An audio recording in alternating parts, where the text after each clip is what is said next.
I actually, before I started working in Mojang, I had my own game development company called Oxai Game Studio.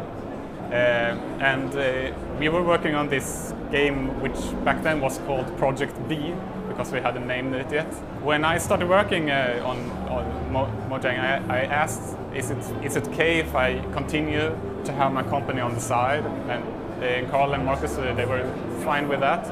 My two friends and partners, they continued working on the game, and I started working on Minecraft. And it kind of, since they were my friends, they were living in Stockholm, they were often at the office, and we had this great game in our opinion, but we didn't really have any backing for it. And so what happened was that we signed a deal, a really friendly deal with Oxai and Mojang.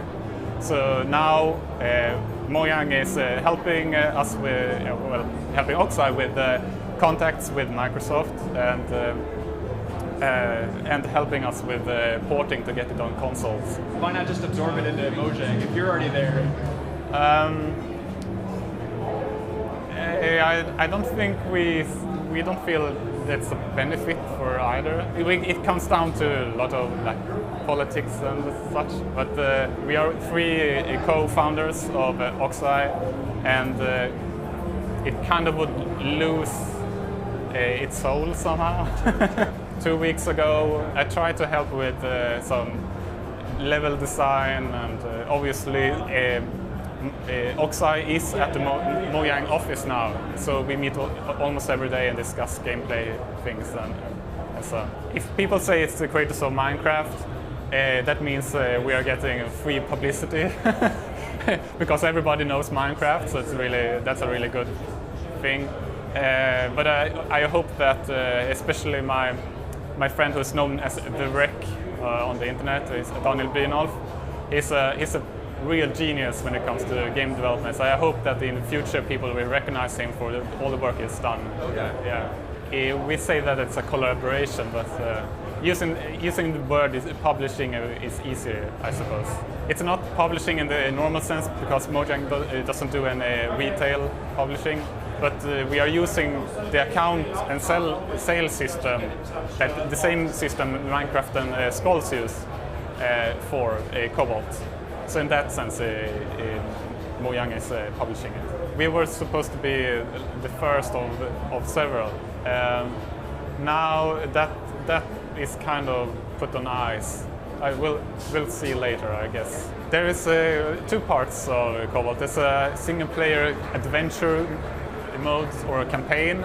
So in the adventure mode, it's kind of like a role-playing game. You upgrade your character, and so you're Agent Cobalt. And then there's the multiplayer, which comes just both in co-op and in versus mode, which is a very hectic action game. Everything has bullet time, which is the bullet time is local, which creates really interesting scenarios.